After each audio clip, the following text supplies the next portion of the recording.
These are the colleagues that behaved in a professional way. They restrict you, but they will explain why. But the one of Kasangati, the few borders that came, he ordered his men, they picked a baton, started brutalizing people, injured them. And I told him, you guy, are you doing this on behalf of police or you have a nugu against me? So the exercise was largely, that is my area, but also countrywide. We didn't have the experience of last time, because last time Pierang and his boss, they were thanking God for bringing COVID. So they used it optimally to restrict campaigns, no expression. Because you see, campaigns bring excitement. I keep telling security people and NRM, people who go to Nambole to watch a football match, they will go exhibiting and displaying excitement and happiness along the way. It's natural. Especially if Uganda wins. No, even before the match, they will go happy. You will see, you will see that excitement in Chireka.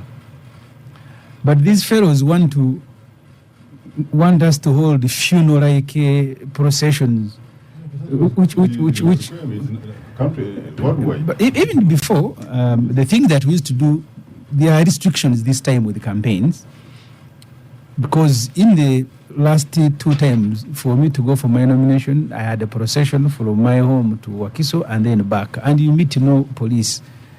So yeah, that's how the nomination in my case went, but also in many other cases. And that's why I said, Oscar, I want to thank police. They were professional, with the exception of a few cases of vigilantes who found themselves in police. Yeah. But so for your PFF party, how many MPs have you been able to put forward? How many were nominated? We have about 100. I haven't checked, because with the nominations, you sign papers. Some people don't go to nominate. I remember in FDC we had that experience. You give people, because in FDC we had the luxury of even paying for nomination. Someone picks it and then he switches off his phone. But as a Secretary General, I had stamped for about 110. I am still retrieving information from the field to know who nominated and who didn't. We didn't have the luxury of money to pay for nomination fee. And that's why I cannot speak with certainty that everybody whose papers I signed has nominated. But that was the number. Yeah. You don't have a central organization, something like that, to determine that all your MPs have been nominated? No, as I said, we are retrieving information because the exercise ended just yesterday. We have an electoral commission with the representation at a regional level. So they are collecting that information to know who nominated. Because I've told you, in the past, you commission people to go for nomination. By the time the nomination ends, some have nominated, others haven't. Yeah, I was, until Benjamin told us of those practices here on Gang, I had not even imagined that side of things. So, and then on to you, Benjamin Katana, regarding nominations. But let's first welcome Honorable Dombo, Emmanuel Lumala Dombo. I had the honor. About this man. I had the honor of visiting his village the other day. Yes. And I came back wondering if he's part of the choir singing, protecting the gains, because I didn't see any in Vitareja. I looked for the good schools. In fact, the people were complaining about the schools that collapsed, the ginaries that closed, the challenges in the rice sector. But that's the conversation I will have with my senior brother after the show. Right. The nominations went on, I would say, largely in many places successfully. Like the Honorable Semujju has mentioned, compared to the conduct of police and security forces in 2021 regarding treatment of contenders, it was largely better. Also, let's put your microphone up a little bit. An indication that it is normally the security agencies that bring violence in these processes. When they restrain themselves, there's no violence.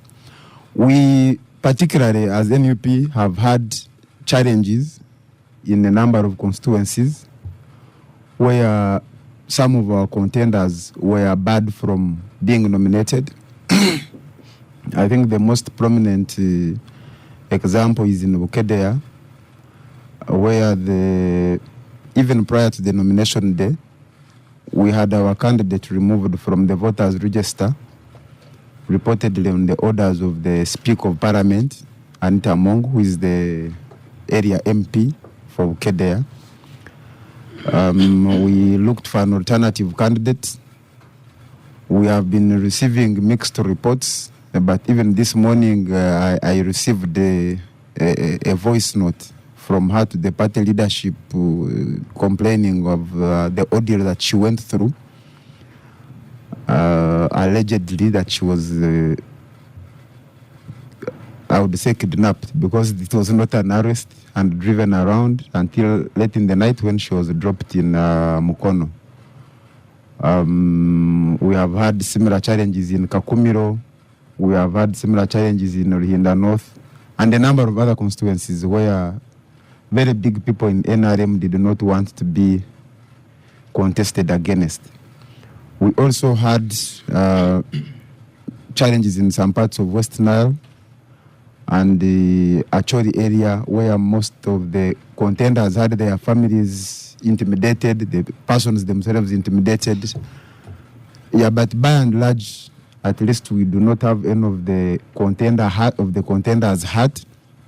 We had a number of people who were arrested that day, similar case like the Honorable Semujju has mentioned, particularly in that area of Chira, but I think many of them have been since released. Yeah, but the exercise, at the moment, I may not be able to give the figures of how many people were nominated, but I think even before the end of the day, the party is going to have a press briefing and give all those details. But can you estimate how many NUP has been able to field? Has NUP filled enough to take over government if all your candidates win? And you can see Serunkumba laughing. Yes, sure, but I think taking government is more than fielding candidates. Like I mentioned, we have those that were barred from being nominated. So for now, I may not be able to say how many. I think there are also incidents where one of the contenders was arrested, I think in the Mubende area. So I may not be able to know the numbers as of now, but even maybe before the show, I will be able to establish from Office of the Secretary General how many were successfully nominated. Yeah. Okay. Moses Birhanga, how was nomination for your party? I think Honorable Dongo will talk about that generally. But what I know, that I think we have about 7 unopposed. In NRM, Dongo can correct me, 7 or 6 who are unopposed. The Speaker, the Deputy Speaker, and 5 others. Yeah, and 5 others. I have their names. So, but let me leave the nomination of MPs to Honorable Dombo. But also, we have also the nomination of MPs is the climax of all the nominations in the country. I think we started with a lot of local governments, and then presidential candidates, and now MPs. I was just looking at the information from the Electoral Commission. At the district level, a local government level, we have 146 districts and cities. NRM nominated candidates in each one of them. We have 146 candidates. Other parties, I think the one next, the others are independents. I think NUP there has only 49 out of 146. If you go, that's for district chairpersons and city mayors. If you go to sub-county chairpersons, the NRM nominated 2,153 for all the sub-counties. The independents are 2,800. There are even more than 8 NRM nominated. And the NUP has only 619. Sub-county councillors at LC3, NRM nominated 10,346. Independents are 6,000.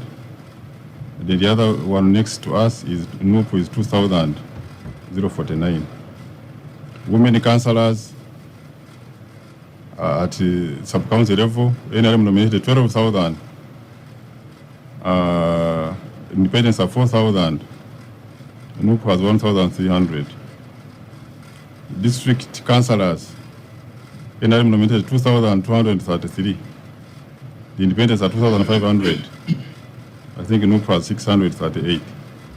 Municipal chairpersons, NRM nominated 56. Independents are 152. NUP has 39. Other parties, some of them 152 independents. Whoa. But the cities are not all that many.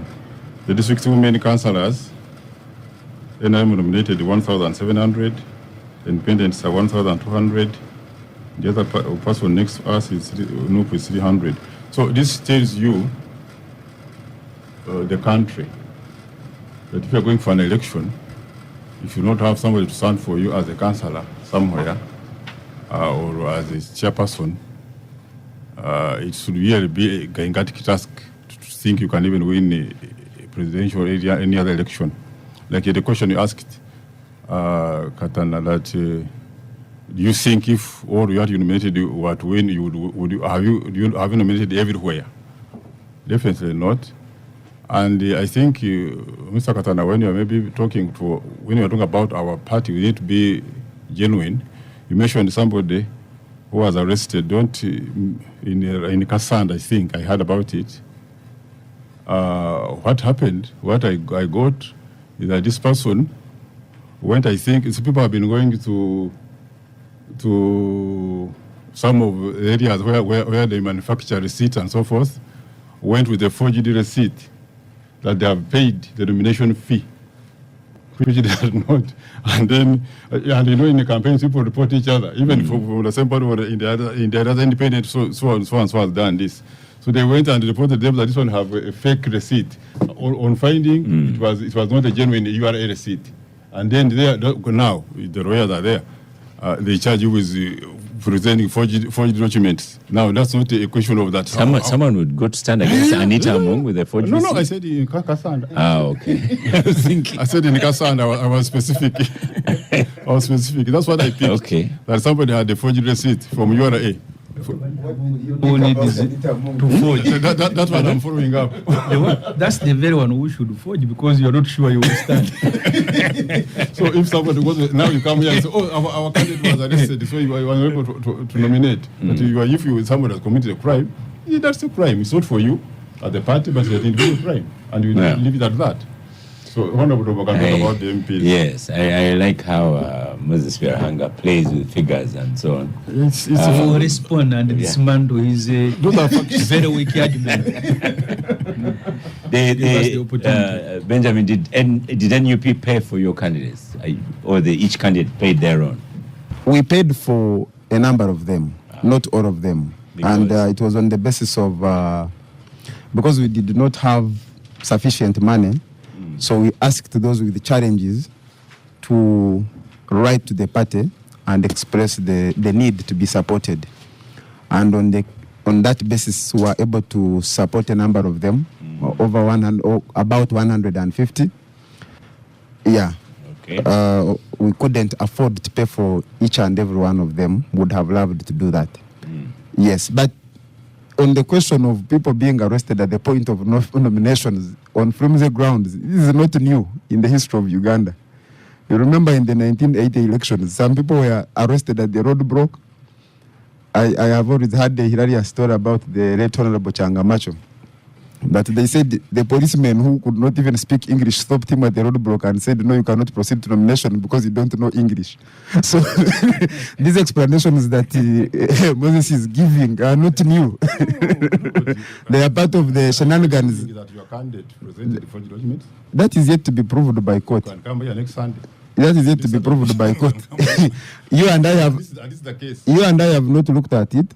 But you and I know that there is a history of people being denied nominations on flimsy grounds. And also there's a history of people forging documents. You haven't had, you are a lawyer, and haven't you ever had people forging documents? Yeah. If it is one or two, then it is not a base. No, I said on that one. Yeah. I didn't say all of them. Hold on a bit. Let's first get NRM I report just want to from. comment on forgery. Okay. That forgery is only bad if you're found, if you're caught.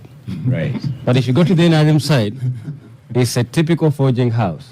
The difference, they're never caught. So that day will come when they get told. So how can they?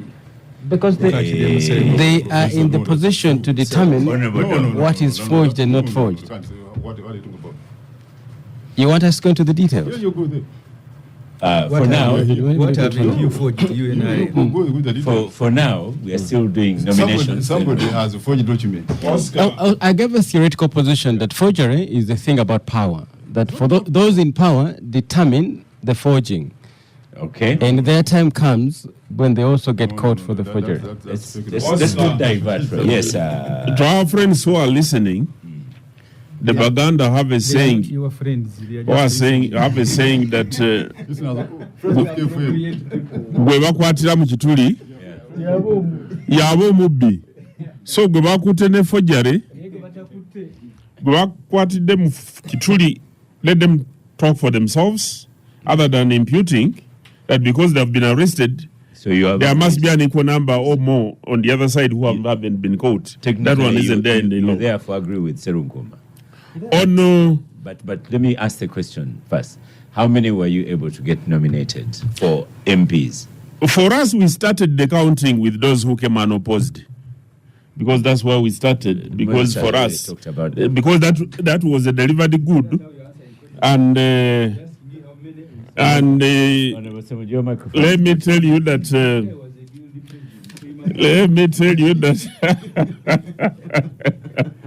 We have had NRM candidates in all the constituencies of Uganda nominated. All the districts of Uganda, they have been nominated. Save for a few where we have had calamities, like in Butaleja, where we have our flag bearer for the district who died yesterday, Mr. Joseph Muyonjo, and no district chairman, LC5, flag bearer. And we have since notified the Electoral Commission, both the official Electoral Commission, but also the NRM Electoral Commission. And I know they are going to make arrangements so that we can have a replacement, because there's still ample time. Like I've said, that for us who have been more excited right now about the members who have been returned unopposed, and you have heard the two principals, the Speaker and her deputy, that is public information. But also have the woman MP of Arua, Honorable Paparu Lilian Obiale. This is the second time she's being returned unopposed. Some people are lucky, or they have worked so well in their places that the people love them. In Kiruhura, woman MP, Honorable Ruth Rujioki Mishabe, has been returned unopposed. Honorable Mavenjina Catherine, all the persons, has been returned unopposed. I don't know what happened to my brother Ofono. Nominated, but he should have come unopposed, because I can see all the persons, many of them are coming unopposed. We are going to find out if there is anything that we can do to have it. No, to have a discussion. That's politics. There is Honorable Kugonza Emily from Buyanja, returned unopposed. There is Honorable Joy Wako, the female MP, older persons. Joy Wako has been returned unopposed, and Honorable Banya from Koboko Municipality.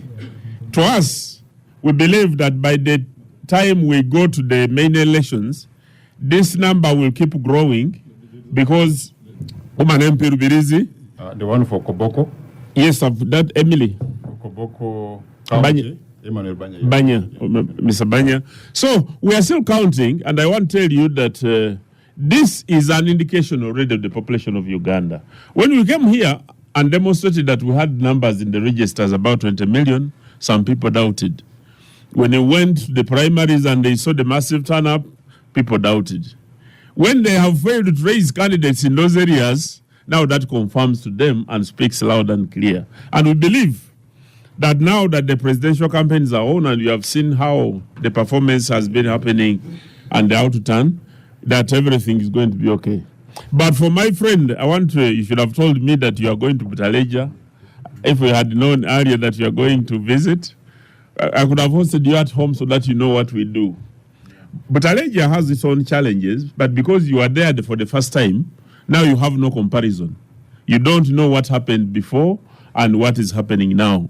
But Butaleja you're talking about, our water coverage under NRM is about national coverage, a national average. It's one of the few areas where we have electricity in every parish of the county.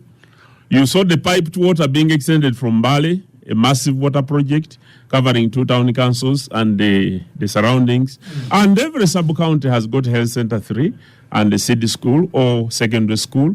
And every parish has got a primary school. These are things we have worked for. No, I was responding to my friend. You have started sounding very boring. Yet there are people who are listening. It's very okay. Then, Honorable, did NRM pay for their candidates? Absolutely, yes. For us, it is a responsibility that we undertake. Even when money took time to come and the members took time to submit their accounts, because in order to have good transparency, you either had to give your correct phone numbers in your names. Where your phone numbers are not in your names, we don't remit money through mobile money, but we remit money through the boxes. We pay money for every NRM flag bearer for the positions that they hold. That is the responsibility of the party. And I have a comment here on X, formerly the Twitter. mood of Dombo. It says, Karamaji Frederick tells you that in the previous election you had over 30 unopposed. No. And now it has dropped. It was 5. It was 5. So this Karamaji Frederick, Semujju has corrected you. You are not right. Herbert Adroa is already posting a poster of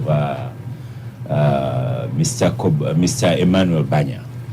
Okay. And then your comments on the nominations of the opposition parties, especially the NUP party. Not the process. When the Honorable Norbert Mao came out publicly to say this is likely to be, actually I said it is going to be the quietest election In the world. Many of us did not understand exactly what he meant. We did. But when you look at the conduct of the exercise, I want to congratulate all the players either side, the politicians themselves and the aspirants who are now candidates and have been successfully nominated, but also the security agents, because at times their overzealousness creates a problem and a challenge. We have been in many places where they've had the by-elections. The other time when we were in the Omoro by-election, my young brother, Honorable Boyne, came with his team. And overzealous as usual, by some, just a moment. Can allow. I think you are unfair to police and the military. You are the ones who are deploying them. Me? When you, the institution, when you tell them not to beat people, they don't. That is standard. Their behavior now is not because police sat down and reflected. It is because the instructions now is for not beating. When you tell them to beat, they will beat. We have had policemen. So don't accuse them. We have had policemen acting badly, and they have appeared before various tribunals, and they have been held responsible. Some have been arraigned before the courts of law. So government cannot take responsibility for the misconduct of individuals. Where instructions have been given, we know, and government knows how they have handled that. But I want to tell you that this process has been okay because of the various engagements between the stakeholders, the politicians, and the security agents. And we believe that the election is likely to be better. I will visit with Katana at Butaleja. I want to see where piped water is working. Chingo is a problem. So now and even the electricity wires he's talking about, they just go over the houses. We are actually laughing that how come this electricity, you see poles and wires going over the houses, there are no wires going into the houses. But Benjamin, sometimes... At one time there was no wires at all anyway. So people should celebrate the passing of the wires. But Benjamin, many times Honorable Dombo can be very honest. He says one of the few areas that have electricity in all places. So I think it's a work in progress. Dr. Yusuf Serunkuma, you've heard from different parties here, PFF, NUP, and NRM. with candidates that were nominated. Of course, NRM is the dominant one. What's your take on the conclusion of nominations? Mm-hmm. You know, the first comment, I picked it from what the question you asked, Benjamin, whether they've nominated enough candidates to take over government. I think that's the wrong question, because once NUP wins the presidency, because it's normally the presidency which matters, all those people will work for the NUP government. They will cross in the morning. They cross. The people there are not really NRM diehards. They're not ideologically positioned in support of the NRM. They are there because the NRM is the party in power. So normally, that's human nature. You oscillate towards the powerful. So once NUP manages to wrestle its way to the presidency, as even Dombo will show up in red and maybe start wearing a red beret, and he has a history of crossing. So you won't be surprised when Dombo shows up here in a red beret. That would be the day. It won't be a typical. It's typical of Dombo. You can see them laughing, and it speaks for themselves. Oscar, you know, listening to the two opposition political parties in the studio, PFF and NUP, sound very happy with the way the nomination happened. It was peaceful. At some point, I felt like we are soon declaring M7 a Democrat, you know, because it was so peaceful, and that they. You mean you've not gone to hospital to greet a patient and he says, I am okay? So that you have not experienced. I almost felt like they fell short of saying, I think M7 has become a Democrat. But if we all agree that we live under an autocracy, when you see nominations for political positions being this peaceful, either it is resignation of those fighting against the autocracy, or the autocracy has finally figured out how to fully control those fighting it, to the point that resistance has become difficult, has become normalized, that, you know, we can go through the avenues provided by the system under which we operate and continue the status quo. That's my sense. When I feel that, because I think if you're opposing an autocrat, you have to be in trouble. There should be trouble all the time, because our lives are troubled lives. You see, so the peacefulness of it, for me, while it should be celebrated, the larger picture is that we have resigned to the status quo. We're all saying, let's go work with the system as it exists. Let's operate under it. That's how I see it. But also, Oscar, I need to say that we have normally not had much controversy and pushing and shoving during NRM nominations. In fact, the most controversial ones and supposedly, and actually the most violent, are NRM primaries. NRM primaries are way more controversial, way more violent than the actual national parliamentary nominations. That's when they always deliver on it. Yeah, so you can see that because they are pushing and shoving to access the dining table, so there, potentially, there's so much violence. And as we've seen before, especially Maogola in the last election was really violent. And if SEC would be taken as the example not too long ago, what also happened shows you that internal NRM politics are way more controversial and more violent than national politics. But we are yet to judge, Oscar, whether this election will be as peaceful as it looks as yet. Because what matters mostly is not these parliamentary positions, right? What matters mostly is the presidential position. And we are yet to see the full scale of what is going to happen. You know what? The moment was November in the 2021 election. It was November, December that we saw the true face of this government. That, because as I've said before, it is the season which worries the NRM more. This electoral season is worrying, especially when it comes to Buganda, closer to the seat of government. So then the seat will start to say, are we really threatened? Is there a potential threat that people supposedly opposing this government will choose not to seek electoral victory and perhaps seek something more than simply electoral victory, right? As we saw in Kawempe, what M7 fears most, and all those who work for him, is not really that people are going to win an electoral process, but what possibly can they do much more in an electoral process? can they turn around and say, we're not interested in victory at the polls, but we can actually use this momentous season to push this government out of office? Now, the closer, I'm more interested in events in the center of the country, nearer the seat of government.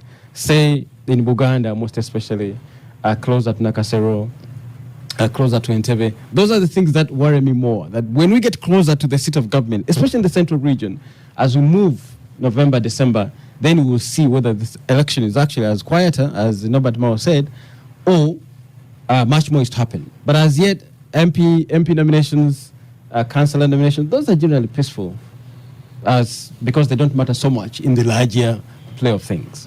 Yeah. You speak as if does it really matter to have such an election? Is that what you're implying? I said. I think the last time I was here, I said we signed up to a very entertaining process. But it's like a circus. Circus is very entertaining. There's so much energy. You take so much time in it. But, we all know at the end of the day, we'll have majority in Parliament. As, people will be here celebrating the unopposed. We'll have a fairly sizable opposition in Parliament, which will be very exciting to watch. There will be a raucous debate in Parliament. I think Semujju will come back, and true to character, Semujju has often been exciting to watch in Parliament. I think they will have a couple more newer faces from the NUP ticket who will be really exciting to watch, right? But there's not much more than the excitement. There's not much more. It's like a circus. It's exciting to watch. But when it comes to things that matter to the country... no power. No, you see, we talk about protecting the gains, right? Which I think we're protecting the pains we've gone through as a country. It looks like all of us have signed up to the drama and the excitement. Oscar, I was here when Joe Sonyenyi grilled Mturachi for the position of CEO of Uganda Airlines. It was a very exciting moment. But she's still the CEO. We debated, I think, for weeks. She's still the CEO. We debated UCDA for extended periods. Still, they dissolved it. Every person who matters in this country, in terms of coffee, had an anti-UCDA dissolution. Every person who matters in this country with a voice in coffee. From even our retired economic Professor Ezra, we can go over these people. Every person who matters as regards the coffee business concerned said, don't dissolve UCDA. They dissolved it. So beyond the excitement, And what has been lost? Beyond the excitement and the drama of this electoral process and the fairly sizable opposition we'll have in Parliament, majoritarian, the status quo will be sustained. The things that matter to us as wananchi, the decisions are not taken in Parliament, Oscar. Decisions are taken elsewhere. But, opposition and us in the media, we find this season exciting. I said, Oscar, before, that the day people opposing Museveni decide not to seek victory at the polls, then this process will mean much.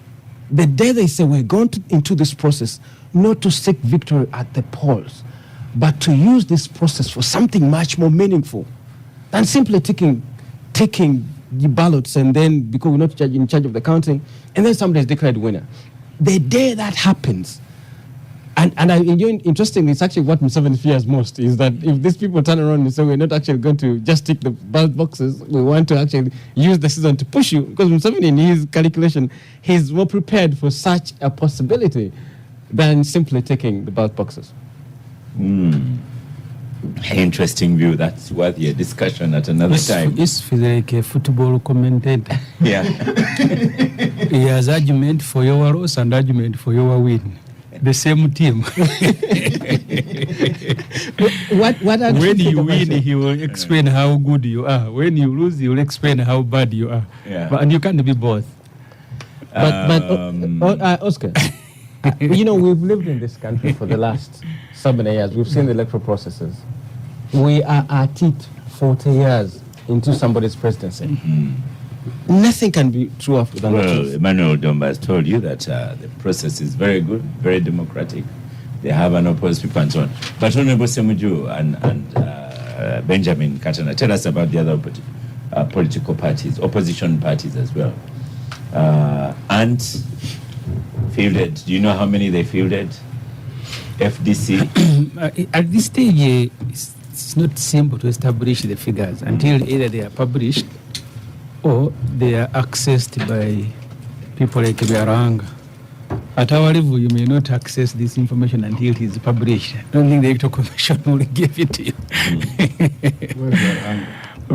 But for me, Oscar, even before that, the NRM is celebrating that there are people who are unopposed, the opposition is unable to field candidates. You can have an independent winning an election. The first time I contested for a member of parliament, that constituency called Chadondo East, at that time, I had only one FDC councillor, but I was able to win. Majority councillors were DP, followed by NRM. But also we need to look at the electoral areas in Uganda. Before the show, I was talking to Moses. Karamoja, with 1.4 million people, has 26 MPs. Wakiso district, with 3.4 million people, has 9. So if you celebrate Karamoja, and it's deliberate, the Honorable Segona represents a constituency of 800,000 people, the biggest in the country. Mine, Kira municipality, is 500,000. Bigger than Tororo district with about 9 MPs. Tororo district is about 350 something people. They have 9 MPs. They're more than 7. There are 310 voters. No. The whole district, look at the population of Tororo. It's more than 300. It is not the size of Chira municipality. No, I said For me, it doesn't matter. Okay, you can put it at 400, whatever. But the point is, they are about 9. They are about 9. No, not 3. I mean, Biaranga, look at the figures. Ruwero district has about 350. Smaller than 350,000. Yes. The population, the whole population Of what? of Ruwero. So Ruwero is smaller than, in terms of population, is smaller than Chira municipality. Even Tororo district, you can look at the actual figures. After that, I can check.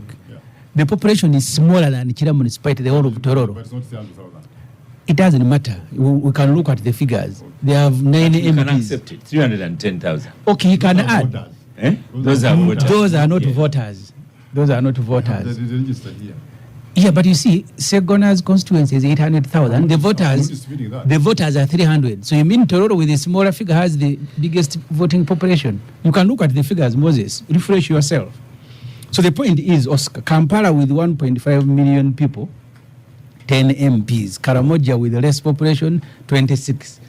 So this number of councillors Biaranga is throwing in your face. Yeah, they are just councillors representing I don't know who. Because in my area, the village where I stay has a voting population of 5,300. The neighboring village called Namataba has 10,000 voters. Both of them have one councillor. That population is almost the same population as Karenga district with about 200 councillors. So when you are speaking to an ignorant audience, please, you can celebrate those figures that have been fictitiously created. And that even goes to other administrative areas. So for me, the point is, where the opposition is present, you made sure that the administrative units are not created. Where the NRM is very big, you have 1,000, 2,000 councillors. After nomination, certainly you will come here and celebrate. Speak about Kampala, Wakiso, Masaka, and other areas. So I wanted to deal with those figures that are brought here, Dombo, in a very exciting mood. Because he came to tell... Moses has given it. Tororo is 318,576. This is the Voters. voters. Those are voters, yeah. What is the population there in Give Tororo? us now, Kira.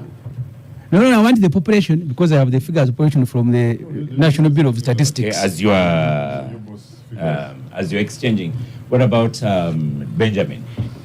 The other parties as well. It was interesting to see your principal visiting Jimmy Akena.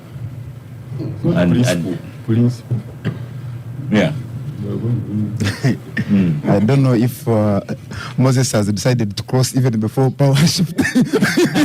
He seems to be knowledgeable. Yeah, Yes. basically, like my colleague there mentioned, we of course are yet to establish how many other opposition parties have fielded in the different constituencies. But just to emphasize the point he was making, that the process does not start and end on the day of nominations.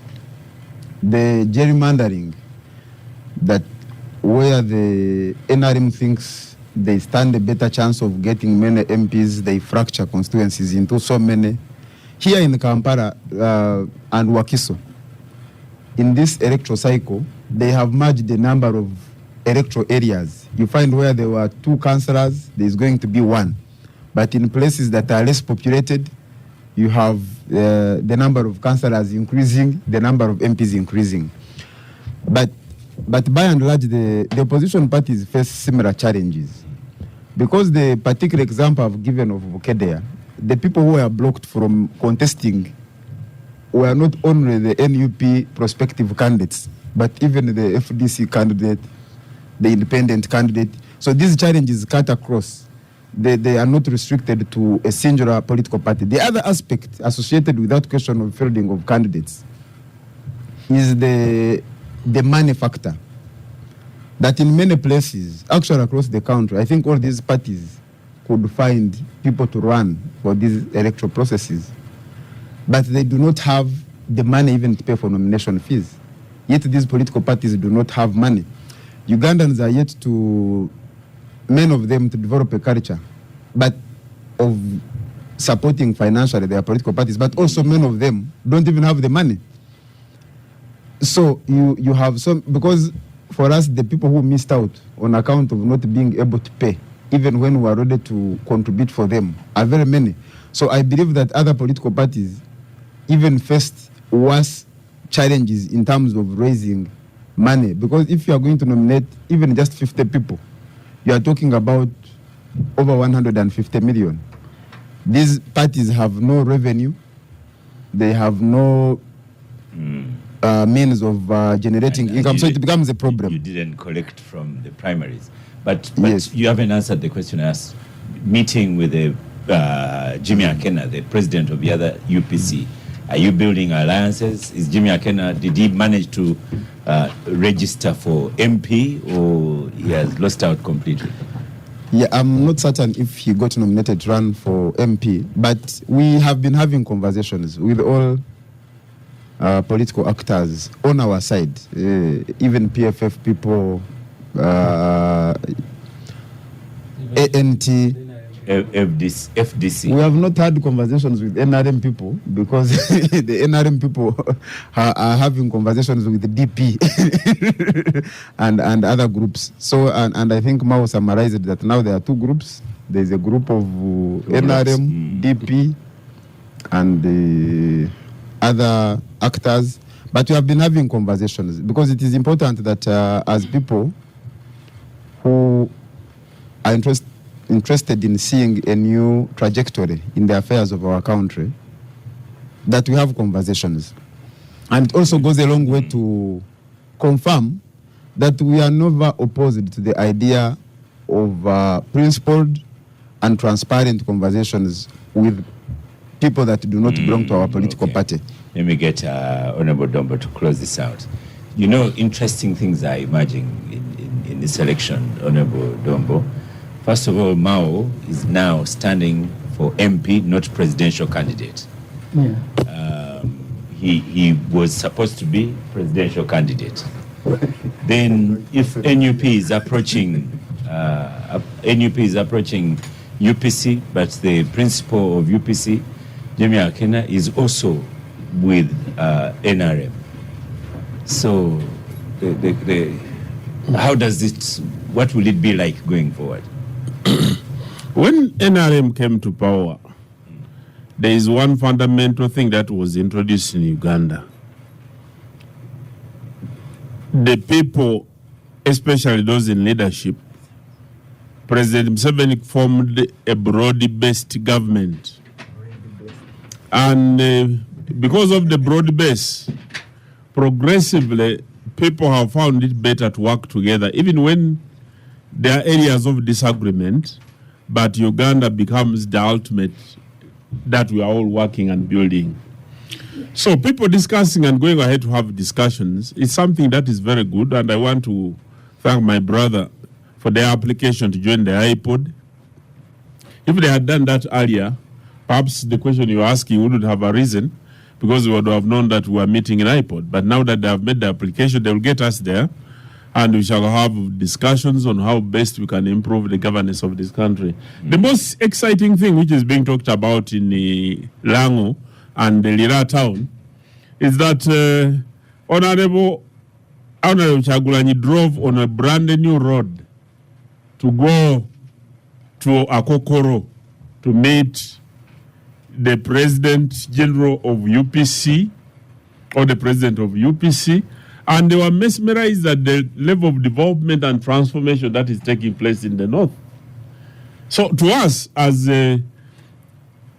this election cycle has enabled the people who have not been going outside Kampala to go and appreciate the transformation that NRM is doing to many areas, including that one which has happened. Oscar, That side. can I just give him information? Very quickly, An example because- that I love to use. Honorable Mbide, yes, I can ask the same question. Yes. too. The Honorable Domba and his team love to talk about the roads. But in 1944, my late mother was born on a train wagon. The mother was traveling from Kasese to Tororo. The Westerners used to call it Bukedi area. Now, my children can only see a train on TV. But he's talking about the mesmerizing development projects that have happened. I can tell you, Katana, by independence, Uganda had only 855 kilometers of roads. With 4 million people. Yes, wait, but Yes. the geography remained the same. No, the per The size of the capita, country. the per capita is very The important. geography remained the same. People had to See, move from Biaranga, you Arua need to get Kampala. serious. They are 1 million. My parents went to Chazanga in 1964. They were animals. Listen. I was in Masaka But Secondary if School. you were in After Arua- Liantonde, you meet a park. If you were in Arua, So you wanted the roads in the mountains where there are no if- people. If you were in Arua and you wanted to come to, you had to come to Kampala. The geography has not changed.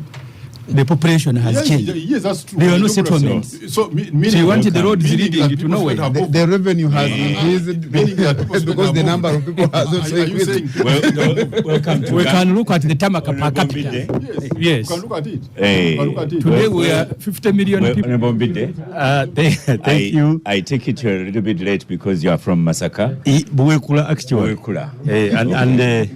Of course, I cannot guarantee that I have used the best road You cannot guarantee that you have used the best road to get here. to get here. So, of course, we are all choosing to be extremely eloquent and technical as the doctors do on a postmortem. The interest in a postmortem is Who has usually died. minimized. People are usually interested in saving the lives of usually the subject of the postmortem. If it were not actually material, I think most mourners are not interested in the postmortem, except if it is alleged that the death has not been as what they usually dub natural. It should be unnatural for anyone to die, by the way, except if you are above. It should be, I'm saying. It is, but it should be. Scientists and governments have developed what they call life expectancy numbers, usually as a defense for their failure to definitely establish very good health systems. Now, for us on the opposition, I have heard what all our colleagues have been saying. Of course, we are speaking at a wrong period of time. Whatever we are doing now is a postmortem. These are debates we should have held long ago that would otherwise precede an exercise of this nature. Well, we tried. So your nomination, I saw on social media, it went very well. Congratulations. Thank you, my brother. Yes. In Buwekula. Moses is asking the correct Yes. question. Okay. So were you nominated for DP or for Yes, on a DP DP block ticket. 1, DP block 2, or for NRM? Those ones are not DP block, are not legal entities. But he had the yellow sticker. It was at the corner. The yellow sticker, But the main sticker was green. So you know, Oscar, he will not allow Benjamin to disturb me. But and then your party president is not standing for president; he's standing for MP. We actually chose for him. I can this one guarantee. As a party, we thought we did not have the best way forward. There is no way we would deliver a cabinet minister to the population, telling them that this one is better than his master. There is no way. His master. Yeah, there is no way we would. For us, we chose to speak frankly. Dr. Obuku tells you that post-mortem is very important and is crucial to understand the cause of death.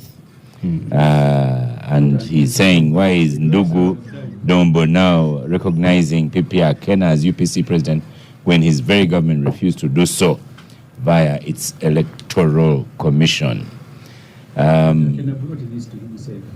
Yes. You see, the first time courts of law pronounced themselves that Akena is not a legitimate UPC leader, the NRMs helped him. So that's why when they removed the help now, he had to collapse. He ought to have corrected those problems at that stage. You remember how Kayihura went to chairman of electoral commission to order that administratively now the group in charge of UPC is Akena. I had friends who didn't know what to do because court had said he's not a UPC leader. Electoral Commission issued a press statement saying for them they're going to work with Akena. So the moment you allow those things, they will catch up with you at one stage. Eventually. Yes. Okay, Nora Oraga tells you, Honorable Mbide, I do not believe that the decision of party heads represents the decision of their party members. We are yet to hear that there was a resolution from, say, UPC or DP, for example, where they resolved to campaign from 7. And the message goes in. I'll tag you in. You've missed out on comments on the nominations. So are you done? I want us to go to the NRM manifesto now. Yes, practically, I would also tell that listener that, of course, parties follow the law. And the law is usually the law on political parties, practically, of course, administratively now hinges closely to the constitutions of such parties.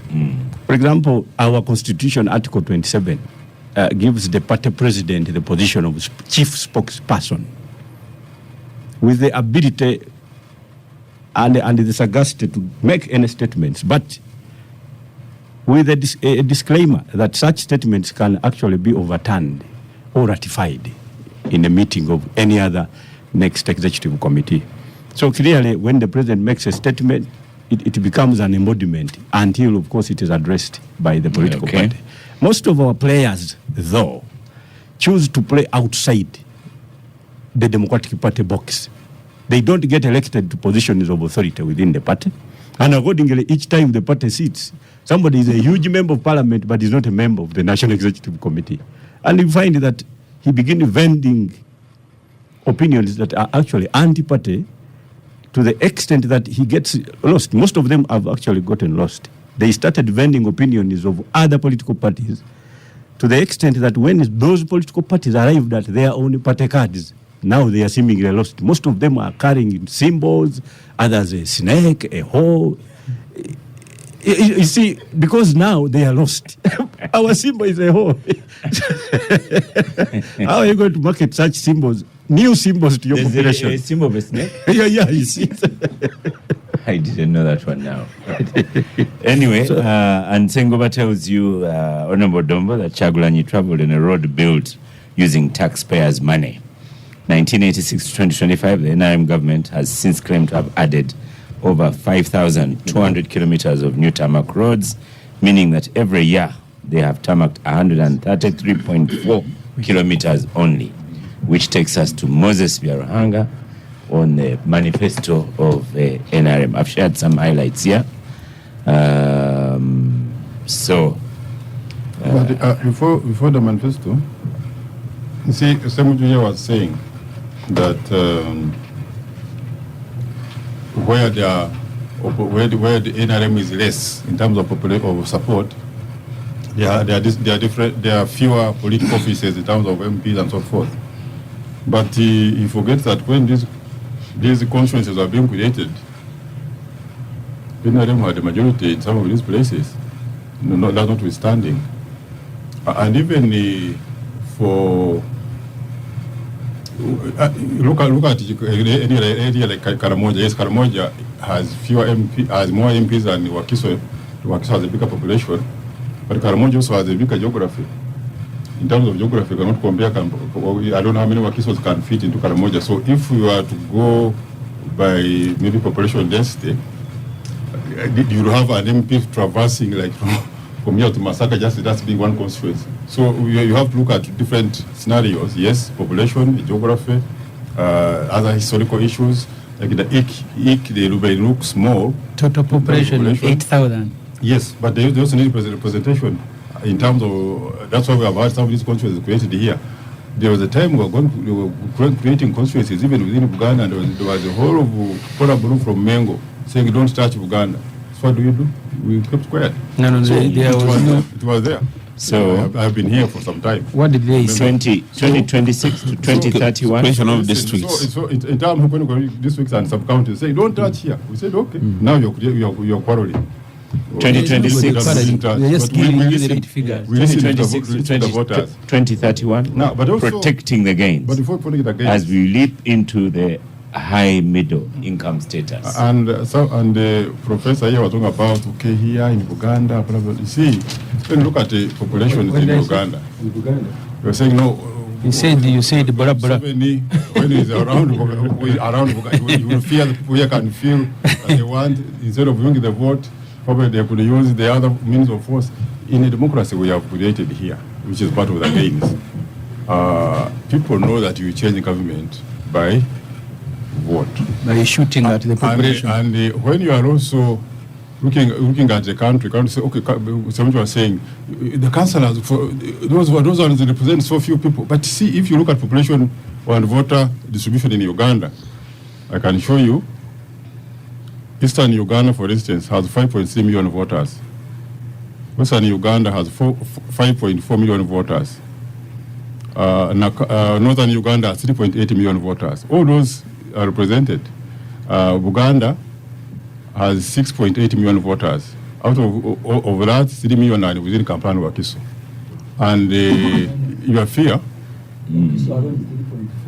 1 million voters. No, but you know the register. I said the voters. So, Moses, how are you going to protect those gains? So, no, what I'm talking about is, you see, there was the way, if I got Professor correct, it was like, you and Semujju when you're saying here, where there are bigger population density, you have less political offices. So when I was talking about the councillors who have been nominated to represent NRM, most of these parties don't have those councillors. It was the councillors don't matter. What the professor was saying, what matters is winning the presidential. If we win the presidential, others will change. The law cannot change until the last year of the term.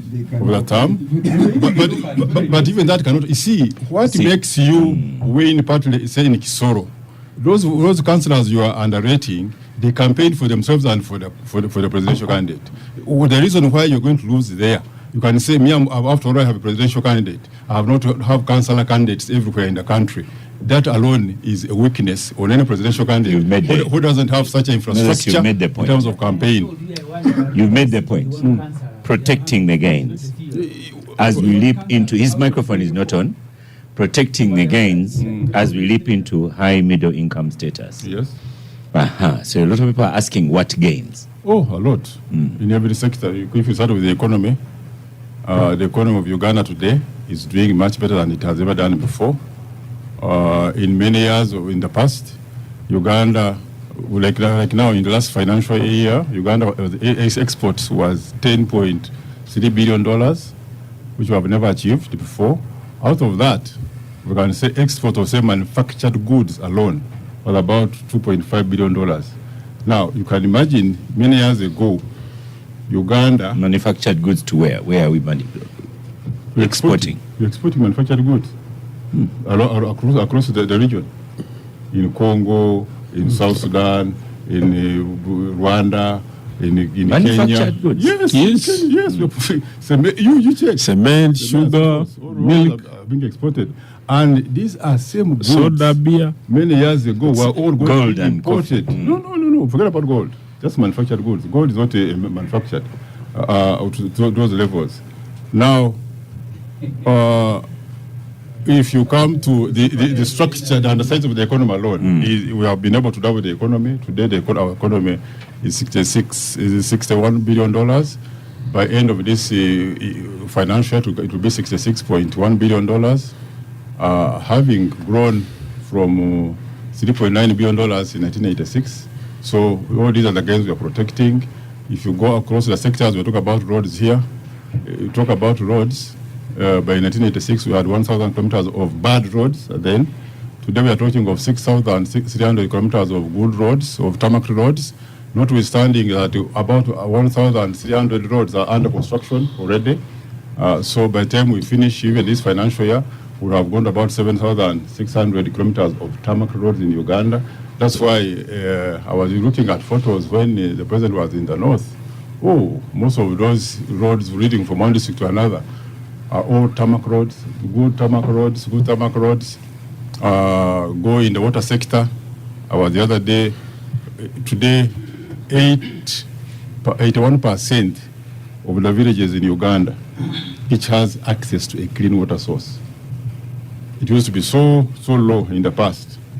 If you look at education, if you look at health services, if you look at all these sectors, we are talking of better.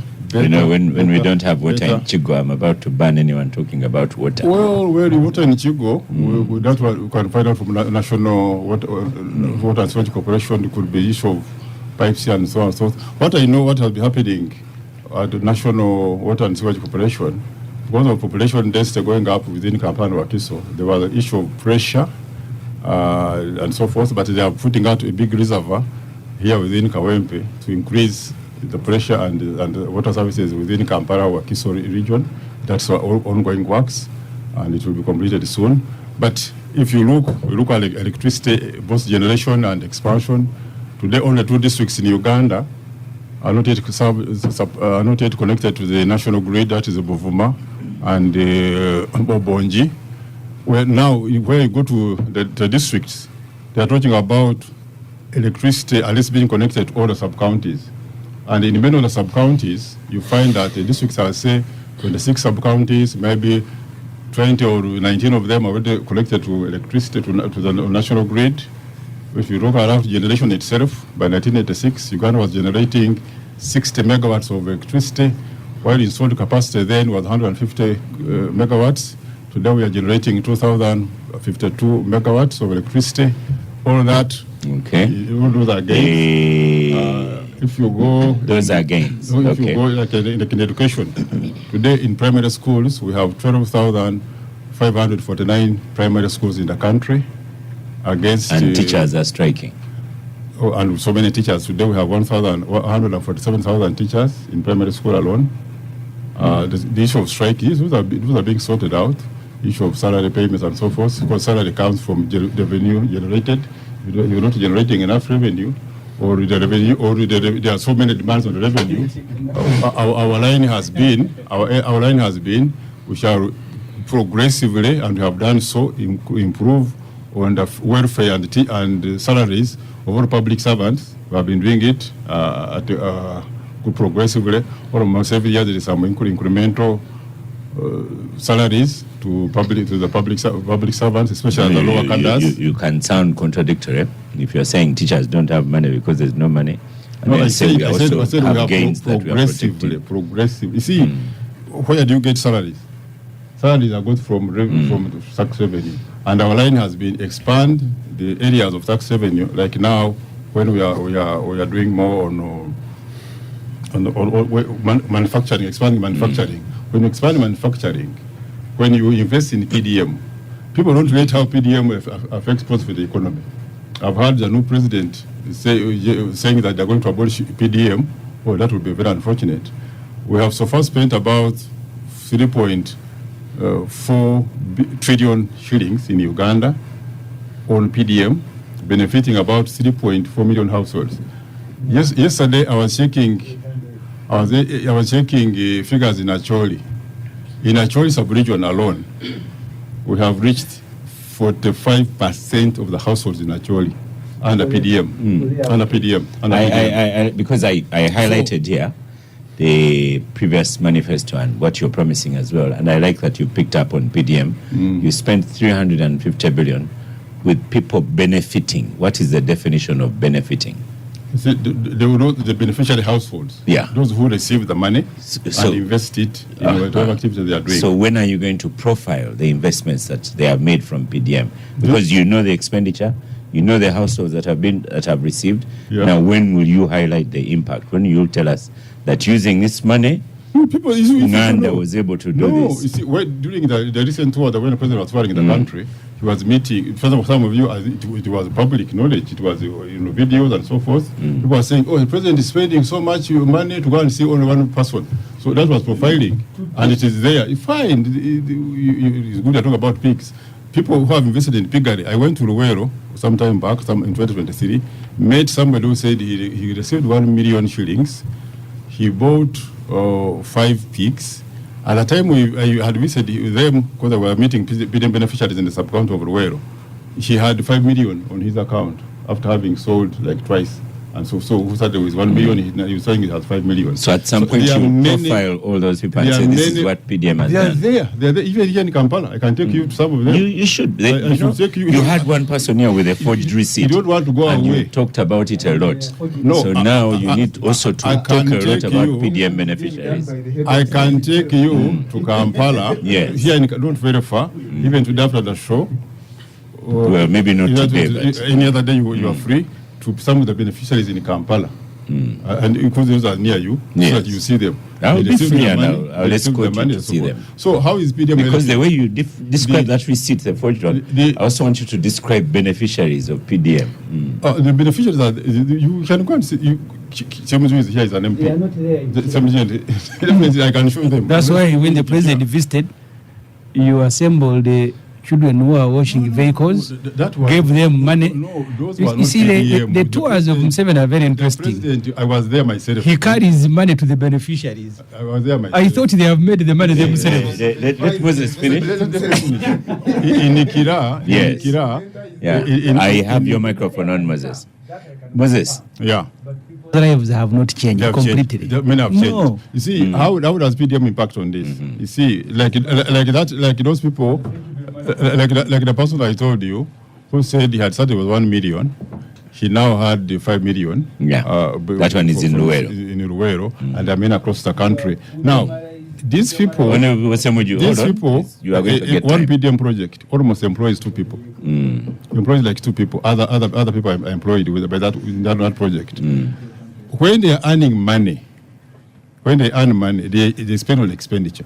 So if you are going to see the impact of new PDM on the rest of the economy, is the sales. When we were writing our manifesto, I talked to the chairperson of Uganda Manufacturers Association. He said their utilization of capacity utilization of their factories on average is about 60%. Agasekalala, you can check with him, and he put it even in writing. So. And so basically you are saying you need a bigger market for them to be able to utilize more of their capacity. And what does that mean? When the person in Semujju's constituency receives the PDM money, invests in what they have invested in, earns income, and they spend that money buying different items, they are on their way improving on the economy. They are on the way creating more jobs for the factories of the Agasekalalas who are selling to them their goods.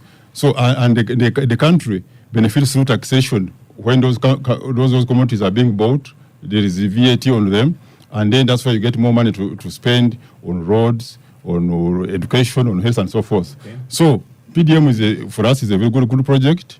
We have so far reached about 3.5 million households. We are going to continue with it.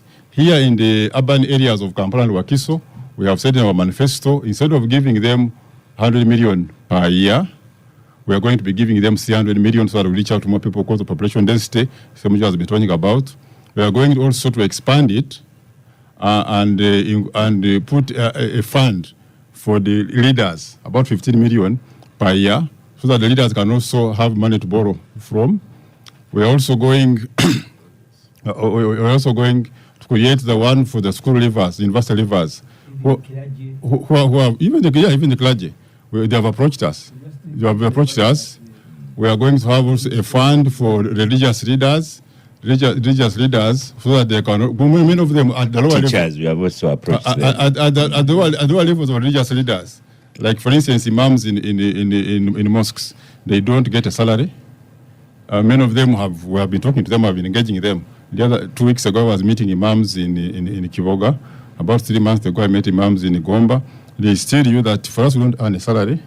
We would want to do a business, but we don't want to borrow from the government systems because they have riba, what they call interest. We said, okay, we shall create a fund for you, which is run along Islamic principles of funding.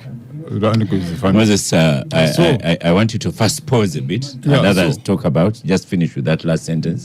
So for us on wealth creation, we're going to continue with PDM and enrich so that we reach all the houses supposed to be reached. Okay, as you have said, for me, I'll visit with you. I will visit beneficiaries in Kampala. Of course, in Kampala. Yeah. Even in Chigo, I'll ask if we have. Fine. They are there. They are there. Okay. Chigo is in Wakiso. In Wakiso, yes. In Wakiso. Just tell me the parish. Yeah, The parish. I will do that. Yeah. Honorable Dombo, just two before, keep it with NRM side before I go to the other side. The tool that I'm putting to you says in 2021 to 2026, I sent you the summary. It says, number 3 says, protecting the life and property of all human lives. That is in 2021, 2026. Then in 2026, 2031, it says, human development. Okay. Then 2021 to 2026, ensuring justice and equity. So what would you say about those in this era now of people complaining about kidnaps and so on and so forth that are nearly becoming rampant? When you look at the previous manifesto, one of the major complaints was the backlog in the courts. And when you get to the commercial side, a lot of money is held up because of unarbitrated cases which are in court, and a lot of capital has been caught up. Now, in order to enhance justice, Parliament came up to give more money to the judiciary, and the judiciary has been able to recruit a number of magistrates and judges. They are also going ahead to decentralize the Constitutional Court so that it is built at regional level in order to extend justice. And because of this, once justice delayed is justice denied. And once you enhance justice and equity, then you enhance good governance. So this is one area where we have worked so well, and even they have constructed the courts in the country, and also enhanced, given hope to the judicial officers that now the judiciary or the bench is attracting people from the private sector to join the bench in order to give good service in that area. This is something that has been done. And the members, I want to thank the members of Parliament who have been key in implementing this the NRM manifesto and ensuring that the things that we planned for have been brought to the fore. But finally, I was at the campaign trail in northern Uganda, and in every area where the president has been, he has invited beneficiaries of PDM or those from the skilling sector. When you listen to the confession of the young people, what they have done, and the products, some of them, one of them in Pajule, when we were in Pajule in Pader, a young man came with about 10 pairs of shoes that he had made. He had offered to sell to the president all of them, and the president only bought one, although very expensively. And the young man went celebrating. But when you listen to the population after the president has gone, during the interaction with the population, right now people are going to go for skilling because the North suffered a lot of disadvantage because many children grew up in camps, but also many have been disadvantaged, those who have been chased out of school because of the school fees. 3, the skilling. Now, giving skills to people. There are many young people who have graduated out of school with degrees in the various disciplines, who are going back to acquire skills so that they can be able to do something with their own hands. So this is something that has helped the human development of the population, but also that has improved the equity and rule of law, but also creating justice within the population. Kahunga Masiko, regular listener, says by June 2026, every 16 Ugandans will be having one elected leader, and elected and salaried leader, the most governed country in the world. But sinking back to the HIPC club, national debt soaring, AIDS jubilating, poverty digging in deeper, unemployment rising, and that horrible accident. On a bombi day, we start with you, with Buekula. What gains are you going to protect in Buekula? I have also shared with you the for me, there the biggest gain of the gains is going to be the ability. How is the part of protecting the gains? NRM is ruling party, and we are discussing their manifesto. It's like a literature study. I support the candidate. So let me tell you, the freedom to speak frankly is part of the gains that I am going to have protected in Buekula. And frankly speaking, in Buekula, government took a sabbatical leave. There is no evidence of presence. There's no gain to protect. Mining his manifesto. No, for me, I speak frankly. The manifesto is better. What the current affairs is the worst. So my support is based on the ability of my candidate to correct the wrongs, and of course it is also based on his ability to establish the freedom for me to speak frankly, even against him. So for me, that is what I am doing. I know that if I was around during a minute's time, probably I wouldn't speak like this and safely go home. But that is something that we should stop celebrating. When you speak, who hears? And when they hear, what do they do? Buekula is a kind of a region where you find a multiplicity of human beings dismissed from their land simply because they don't have land titles.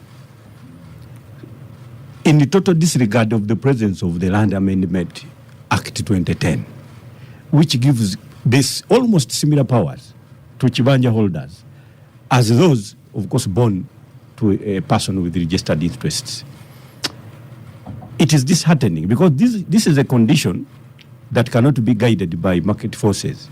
It is a condition that should be governed by the law, and of course, those that are given the power to govern should be in a position to tell. In Buekula, I have seen you cannot tell the difference between land grabbers and those established in the region to lead for government. I have got people who are in prison. Hold on, land grabbers and the leaders. And the leaders. Difficult to see the They difference. have established a cartel that is against and completely antagonistic to the population. Incidentally, this is a population that is almost 80% in government support. They support the ruling government. But LOC systems now no longer work in terms of land. Because I have seen LOCs all imprisoned for 8 years, 5 years, 7 years, simply because they were beginning to arbitrate on land over land matters. Where a land grabber that has executed a land purchase agreement from Kampala has had a registered interest transferred into his name, and simply land is on the ground with the sole intent and the purpose of, first of all, of establishing, of course, the length and width of this land, dismissing everybody, all and sundry that are on land, by the way. There are people of Chirwani, people of Biharwe, people people are crying. When they heard me speak about these things, they thought I'm an angel. They expected that I was going to be arrested in the next 10 minutes. They saw nobody arrested me. They said, but how have you done it? They, we have companies taking over land and putting their leaders, the leaders of the area, on a payroll, simply because they must be paying for their silence as stuff is going on. We know the country is running a torrent system of land administration. As lawyers, we know, we imported it from Australia. But where you have registered interests, it must also be understood that there are those interests that existed even before its arrival here in Uganda. Moses, I want a physical copy of your manifesto. So for me, Oscar, I can send it to you. matters to do with the land. And you see, these leaders have also, and I am going to discuss with Moses even after here, because I'm going to give him a list of leaders that are actually a big problem. They are completely antagonistic. When they come to Kampala here, of course, you need to arrest them. I can tell you, these people think they are leaders. They don't even elect these leaders. These leaders have generated a cartel that has the capacity even to determine an election result.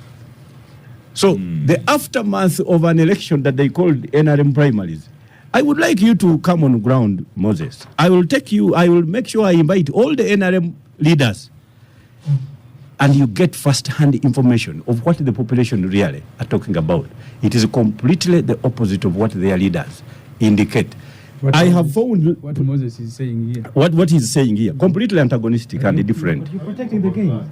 Yeah, that's what he's saying. So, thank you. At all times. Just a quick sentence.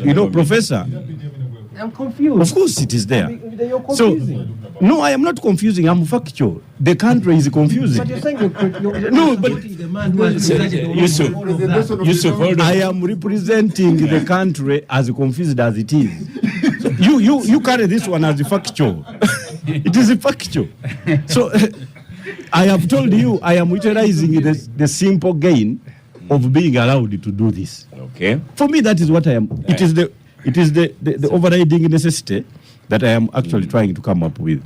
So, Moses, I am telling you, we cannot be here and begin a frolicsome exercise of indicating normacy where it doesn't exist.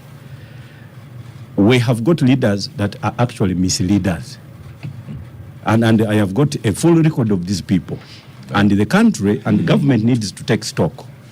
What you see as development is almost just organic development. Chemeza, people are doing their work without necessarily having a lot of intervention from government. In fact, against what they are only, because when all powers belong to the people is enshrined in the Constitution, the meaning is that it exists between now and 15th of January. Thank you. They will hand it over to those that will exercise to it. Yes. Benjamin Katana here in his area. We have Taremwa Peter, says on Wednesday last week I was coming from Revisengo in Toroko district. I saw a man fetching water from a seasoned river. I don't know what a seasoned river looks like. And I pitied this government boasting about water connectivity. Water by the season. Just here in Bujuko. Bujuko is on Michana Road. It's about 15 minutes from the says, thank you, Moses. They don't have piped water. Elaborate and on point by giving facts and figures. Honorable Semujju is beginning to appreciate the NRM manifesto. Maybe that's why he's asked for it. Daddy Reynolds on X says Oscar also banned him from talking about electricity and so on and so forth. So in your village, Benjamin Katana, But this are you going to? Chira, so are you to which village? No, his village. Chira But is my even in village, Chira not now, his there's no water. So in your village, PDM and other things, what are you going to protect? What gains do you have there for protection? Well, I think development generally cannot be looked at only in terms of figures, but also in terms of what is pertaining on the ground. When you look at the quality of life of citizens, I want you to talk about the vis-a-vis the NRM manifesto. Remember, next week I'm going to start on the NUP manifesto. And of course, we are talking about, Yeah. and I may not restrict it to my village, because my village may not be a representation of what half of Uganda is. Because when you look at, and I mentioned that in this country, one of the biggest challenges that we have is the citizens that grow up in some parts of the country and the citizens that grow up in other different parts of the country. Their outlook of what Uganda is may not be well aligned. Because a child who has grown up, for example, from my village, may not know that people in Uganda still live in a grass-thatched house. I come from Bushenyi. But also the foundation of the development in Bushenyi is not grounded in the NRM government. The NRM government found Bushenyi already on the way to where it is today. It was a UPC stronghold. Yes. Yeah, so they cannot claim that where we are is largely on account of the NRM. When you look at one, you are talking about the PDM, and I think he misrepresented us. Our point is about how it can be realigned to be a state program, not a politicized program. I think one of the challenges of that we have today is politicization of the state and the development agenda. That's why you have the head of state is the one monitoring the implementation. The joke about taking pictures with one pig and one goat is because it is not looked at as an economic initiative that is aimed to uplift the lives of people, but an initiative that is supposed to just earn political credit. That is why today they are talking about PDM, because it is the 2021 to 2026, it is something they must sell to give some population hope. Yeah. But if you ask for the gains of Bonaba Gagaware, they are not traceable. I can trace them for you. If you ask for the benefits from the other initiatives that we have had, they are not traceable. Why? Because these are introduced in every term. The intention is what you would call chigumaza. Give the wananchi hope, do some politics around it, but when you come back to count what has been invested in this project and what has been recouped, you realize that the gap is very wide. In terms of, if you talk about education, for example, they are talking about education, but 68% of the children who start P1 don't finish P7. I don't think that, and by government's own admission, I watched a clip where the head of state was giving statistics on how the education is performing UPE and USE. But also, if you look at an ordinary person sells their land in the village, they send their child to school, the child finishes university, they sell the remaining piece of the land, send that child to work in Oman as a guard or a maid. The citizens who belong in this category have no gains to celebrate. Because, like someone mentioned, they should be celebrating pain. Dombo told us they send money back. Educating a child is not a celebration. You are not educating them. You are just taking them through a process that does not prepare them for the challenges of the day. Final sentence on that one, Benjamin, and yes, to go to Semujju. The final sentence is that there are no gains to celebrate. Maybe at individual, if people are looking at it, the ones that are counting it at individual level, but collectively as a country and as a community, we have no gains to celebrate. Okay. Honorable Semujju. Mr. Katana, he should have known that one time President M7 asked that in order to build good political parties, we must build parties that can either generate or are funded by government.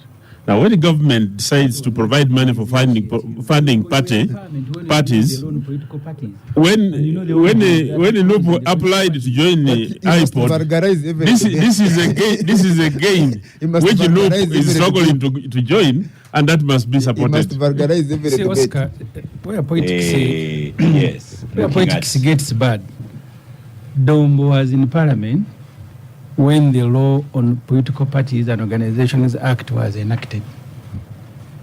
The people on the Committee on Legal, Watcher, Wandere Ogalo, are the ones who made that proposal because there was a limitation on how much money you can raise from outside. It was never M7's idea. So, But let me go to the issues. yes. Byarahanga Moses, he, in an economics class, he will get A+. And I always go to Because he has always among the best he has classes. picked these figures and is able to repeat them. If you're going to look at Uganda's export, we're smuggling gold from Congo, Not true. which we export through the old airport. Not true. We now have about $4 billion US. We realize from that gold that we are helping Congolese to sell. Because the Eastern Congo is not allowed to sell gold. They are trafficking their gold through Uganda, through Tanzania, and through Rwanda. But they carry all the money back. That's why you run a budget, a deficit budget. This country of yours that is growing. Look, this financial year, you presented a budget of 72 trillion. 32 trillion is going to be borrowed. You are borrowing from foreign banks. We have about 26 commercial banks. 24 of them are foreign owned. This financial year alone, Oscar, in this budget of 72 trillion, these banks are going to carry 9 trillion interest that they are carrying back to South Africa and England. You run a telecommunication sector that is all foreign owned. All the money, the point that Katana made here, the figures are very impressive, very good, but the money is taken back to the owners. So for us, we just see banks here in Uganda, but all the money they are making, and that's why even Ugandans now are borrowing from outside. So the figures and the economy maybe if you're going to go, because you see, if you have distributed money, you'll have some people celebrating. Even the PDM you're talking about itself, Byarahanga. If you look at the figures, formal figures presented by government, people who have received, because NRM likes celebrating a recipient. People who have received PDM money out of the 3.5 household, it is 800,000.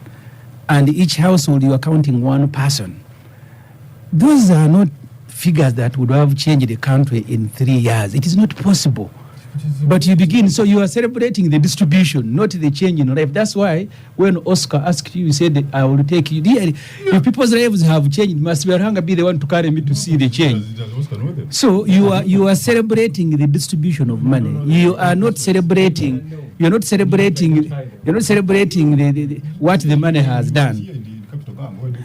Oscar, look at This assumes that it's only NRM people who go to the villages. All of us have villages we come from. We go to Go on, Semujju.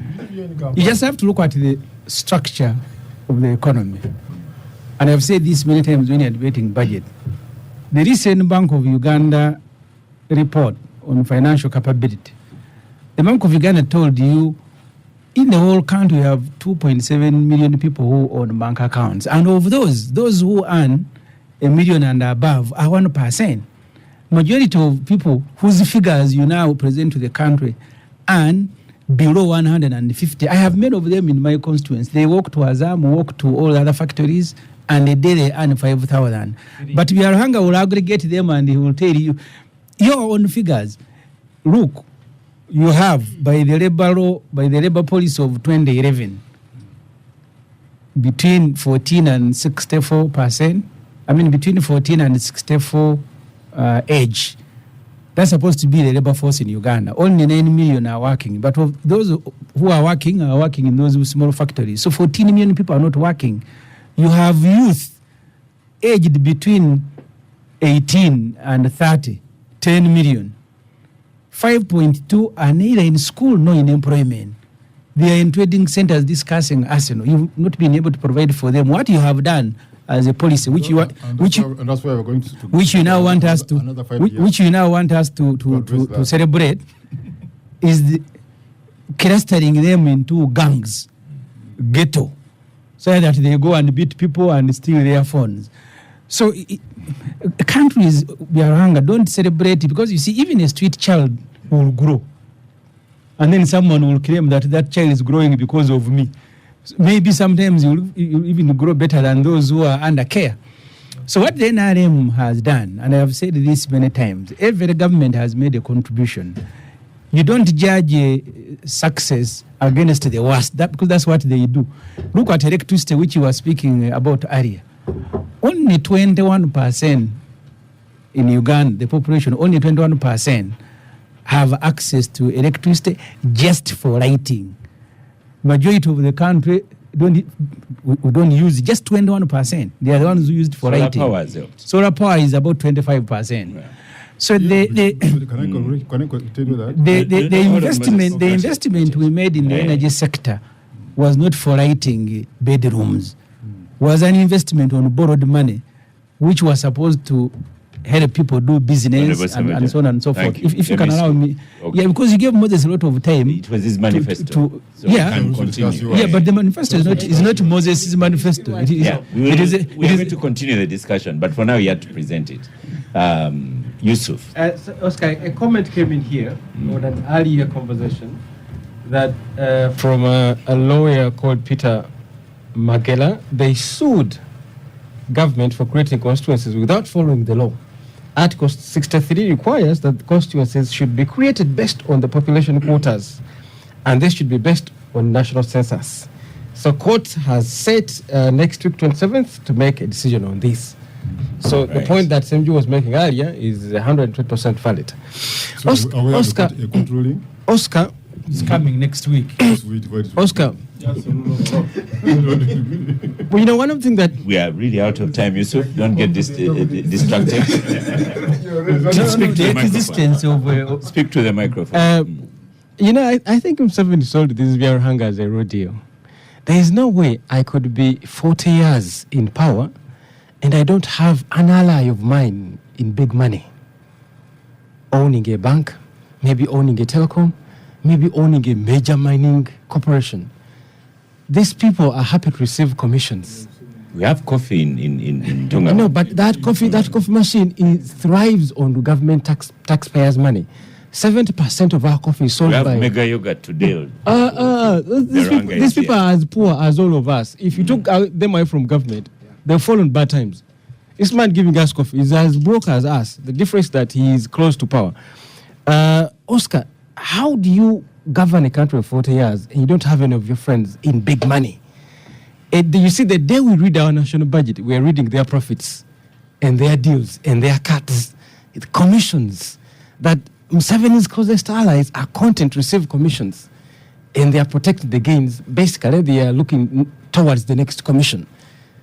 And as Semujju said, the big money is taken out of the country. So 70% of our coffee is sold by corporations and they keep all the money outside. You see, when they say, for example, on the books, on the Ugandan books, that we made 1.6 trillion Uganda shillings out of coffee, 7% of that money didn't come back to Uganda. 80%. Because that money, the sellers, the profit makers were foreigners. And that's where we are. We're protecting the gains. Oscar, Semujju gave Biarhanga, I think 80% in economics. I would give him a 0. Because but the theory you can present the way it is. Doesn't matter whether you understood or not. You are. Because as long as you can Oscar, it. countries don't grow. Countries don't grow. Countries don't grow by giving handouts to their nationals. I don't know of a country which has given out handouts. In an emergency, He's going to tell you. Don't talk about bailouts. By giving handouts to their nations, countries grow by creating an environment that enables people to thrive. The people here borrow at 40% interest rate. I've seen stories, and NTV has done a wonderful job. I've seen stories where Bank of Uganda is actually helping the commercial banks to take people's property, having borrowed at 40% interest rate. How do you make money when you borrow from 40% interest? 40% interest where? In this country. No, from banks. Maybe. From banks too. No. No bank can give you 40%. No. You check it out. Banks are Oscar, not there. Oscar, I'm not making this up. banks. The banks There's cannot- bank. They're not there. No, look, But- Bank of Uganda. But I know that one. It isn't there. But gentlemen, Oscar, let me finish. have Let me run finish. out of Let me time. finish. Yes. Oscar, this man spoke for Moses, control this man. We've Control this challenged man. him. Control this man. Oscar, when I want to build the point of cooperatives. but there's no time to build it. No, the point of PDM really bothers me that you see, it's not just a political intervention, but it's a platform to enable others to eat. It is a chigumas. Because the same government Yeah. which killed cooperatives which were self-sustaining then turns around and says we'll give you handouts, because you see people are organizing themselves in small groups Correct. and collecting money. Yusuf, we've run out of time. It's midday. We've had a few more minutes to just conclude. Oscar, just I will allow one you point. Your final minute starting now is like 1 minute. Just to protect the pains of the game. You see, when you You know look there's more time to discuss. when- These politicians are going to go out, Oscar- then you'll come back. Oscar- Don't finish everything Oscar, today. when you look at our leagues, the people that we play with in terms of growth, we're in the bracket of Somalia, South Sudan, Malawi, in the region. Okay, Those thank are our buddies. Honorable Mkasambide, your minute is now. First of all, when you look at the policies generated. By the way, I have a poem here from Sam Zinunula. It says, sometimes I feel stupid. I no longer know what to make of statistical reports. What I know is that growing up, we had 3 village wells. We went and got water. We took coffee to the circle and so on. Not circle, but whatever. That's him. Jimmy Akena also says that road Moses is talking about. Look at paragraph 4.2 in the budget speech of 1997. The feasibility studies of those roads were done while others were in the bush, according to Minister Chienga. So 38 years later, they are doing the road. Yeah, the World Bank Partnership for Economic Inclusion has equally produced a report and then continue to support governments to put and inject real money into the population. It has come up with what they have said. Honorable, your minute is coming up. Yes, what they have actually said is that a single program is not even enough.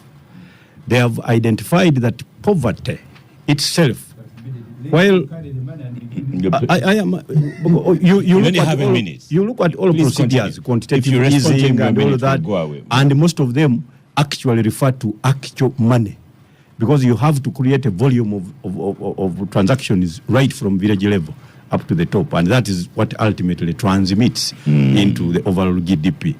They have identified that poverty itself creates a regime or an assemblage in terms of how it attacks the population. There is poverty because students go up to university without work, so there is academic-related poverty. There is gender-related poverty. So they are saying a lot of programs, a multiplicity of programs should each be engineered in accordance to how the poverty accessed the population. So that Anselu one Nkrumah says is that's serious okay, Uganda economic saying policy, those things. and the Honorable countries must Semujju, adopt you're 1 that. minute now. Yes. As the microphone goes to Benjamin, 1 minute. What Moses has done, and I've said this 100 times, some of the policies are actually universal. If it is a universal primary education, you'll find it in any other country.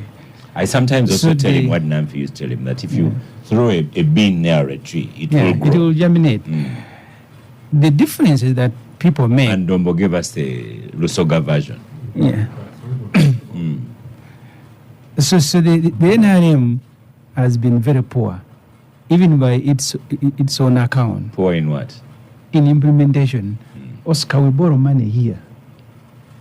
I will give you an example. So you don't need. I saw last week the things Parliament No. is being advised. We borrowed the money to do Ginger Expressway, Southern Bypass, 3 years ago from African Women Bank. The money is available. They haven't compensated the people. They haven't finished designs. That's why Katana said they're like a tortoise, the way they were walking. There will be a step made. I mean, 14 trillion shilling borrowed. We pay commitment fees every year, 80 billion on money borrowed, not utilized. Yeah. It's like these guys are in a salamba. Thank you, Honorable Semujju. Benjamin Katana. Yeah, the The dysfunctionality of the state of Uganda, largely on account of over-politicization. You know, there's a reason why the state should be shielded from the politics of the of parties. But now the state of Uganda has been over-politicized. Everything it is doing, it's as if it is a political party. That's why it is even very hard to draw a line between who works for the state, who works for the party, who works for the individual. And on account of that, there has been what you would call political decay. Because of many reasons, the way people are deployed, undermining efficiency, but also the environment is not conducive, especially for innovation and thinking, because people are comfortable by comparing themselves to how they were 5 years ago, not how they should, where they should have been in the 5 years. And as a result of that, you have the education system that is producing people that are not prepared to handle the contemporary issues.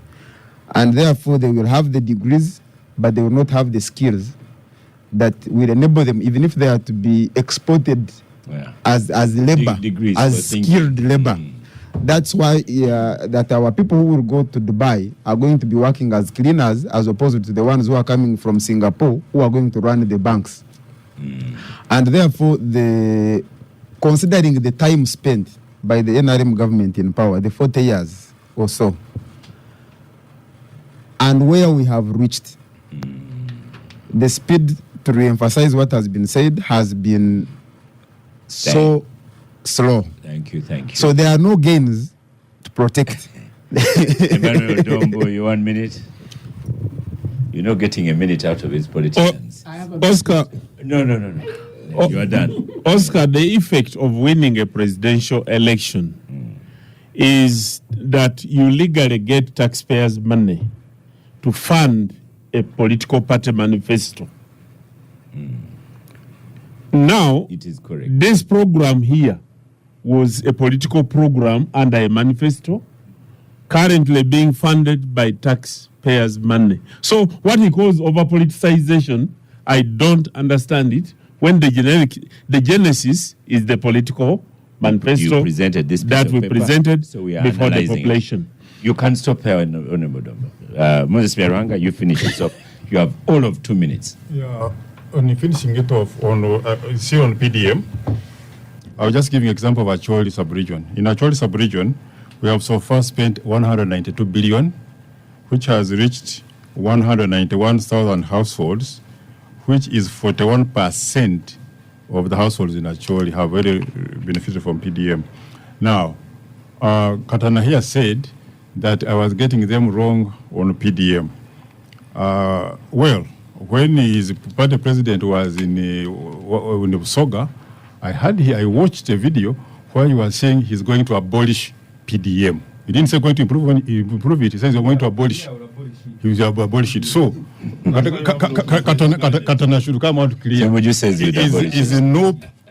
The Nopo president, listen, the Nopo president has said he's going to abolish PDM when it comes to power. Now, that means also what is reached will never be reached. Moses, I have a manifesto, so we'll concentrate on it. I said the no presidential candidate in Busoga said he will abolish PDM. Katana here is saying I got him wrong. So is it a question of English? If he, but he said it in English. Thank maybe you. He so finally, Moses. Maybe he didn't understand what he said. Yusuf, there's we're still on. Honorable Semujju. Yusuf is an SK Runjan X from formerly Twitter says, but this Dr. Yusuf Serunkuma guy, we're in the same class with Somalia. That's a joke of the weekend. Then there's a doctor here, John. He has said. I'm lucky. He was not my lecturer. I otherwise, if he's a lecturer of anybody, that person should fail. So John says you don't know people borrow at 26%, but once you default, banks can charge penalties up to 50%. This is real. I am not so sure.